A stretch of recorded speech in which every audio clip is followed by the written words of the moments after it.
apa? Reruntuhan yang sudah berabad-abad. Sama-sama bilang sama saya akan membangun reruntuhan yang sudah berabad-abad.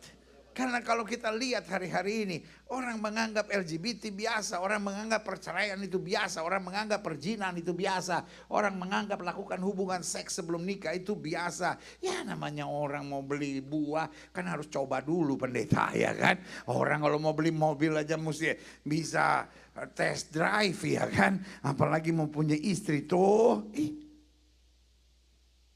Kau pikir Lamborghini ke apa? Hari ini saya hanya mau ingatkan buat saudara, keberadaan saudara di akhir zaman sangat penting. Allah memberikan rohnya buat kita dengan tujuan ilahi. God has a divine purpose in your life. Sama-sama bilang sama saya divine purpose. Sama-sama bilang divine purpose. Sama-sama bilang divine purpose. So God put His Spirit. Allah memberikan rohnya. Bukankah ini tindakan yang berbahaya? Mungkin saudara menatap saya dan berkata, kenapa tindakan yang berbahaya?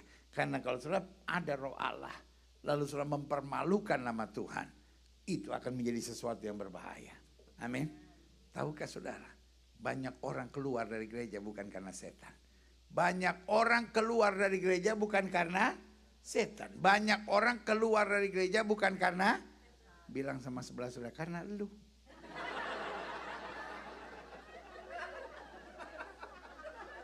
Halo, betul nggak? Banyak orang keluar dari gereja bukan karena setan, tapi karena orang Kristen. Lu kenapa keluar dari gereja? Gua gak tahan.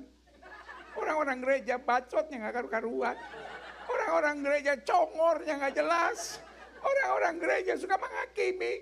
Orang-orang gereja suka ngomongin orang. Munafik semua. Kalau saya jadi saudara, saya nangis tuh. Gak ketawa begitu. Karena gue. Saya tuh nyindir loh sebetulnya. Orang Indonesia di Amerika kayak udah kebal gitu ya. Disindir. Kalau saya nangis loh jadi saudara. Tuhan gara-gara saya banyak orang keluar. Dia keluar. Sekarang saya mau nangis.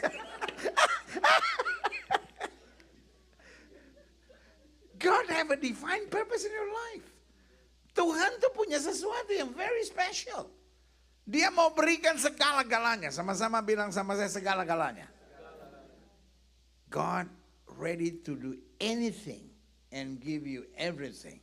Tuhan siap buat apa saja dan siap memberikan apa saja supaya hidupmu menjadi hal-hal yang dahsyat bagi kemuliaan Tuhan.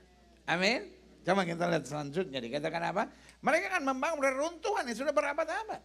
Dan akan mendirikan kembali tempat-tempat apa? Yang sejak dahulu menjadi sunyi. Mereka akan apa? Membaharui kota-kota yang runtuh. Tempat-tempat yang telah apa? Turun-temurun menjadi sunyi. Klik. Aha. Roma 8 ayat 11. Dan jika roh dia, sama-sama bilang sama saya, roh Allah. Yang telah membangkitkan Yesus dari antara orang mati diam di dalam kamu, maka ia yang telah membangkitkan Kristus Yesus dari antara orang mati akan apa? Menghidupkan juga tubuhmu yang fana itu oleh rohnya yang diam di dalam kamu. Klik.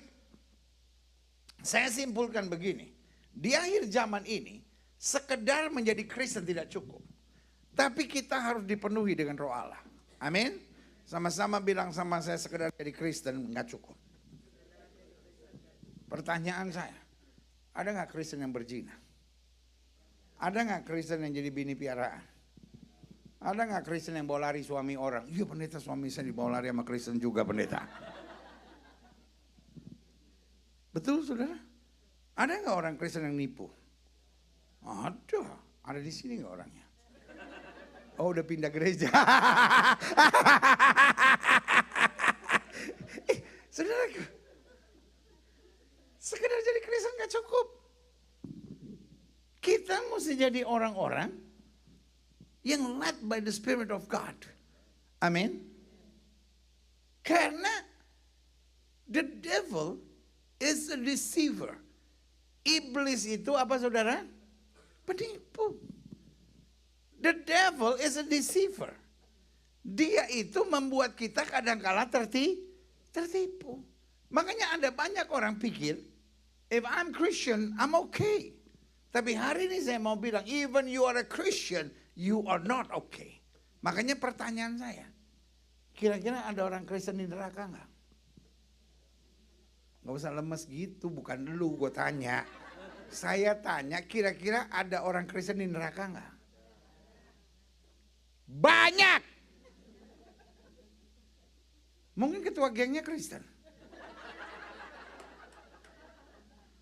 Kira-kira di neraka ada orang Kristen nggak? Banyak. Tapi ini yang saya tahu. Orang yang dipimpin Roh Allah akan menjadi anak-anak Allah.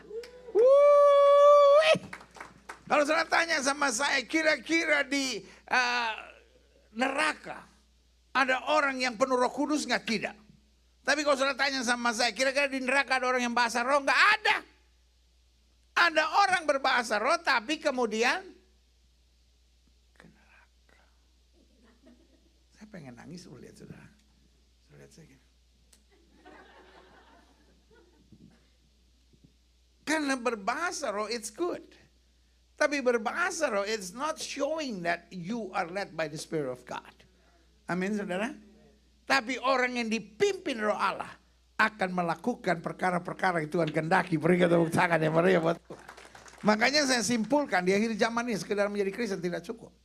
Kita harus dipenuhi dengan Roh Allah. Karena bahasa saya, bahasa sehari-hari saya bilang, iblis hari-hari ini sedang kerja gila-gilaan.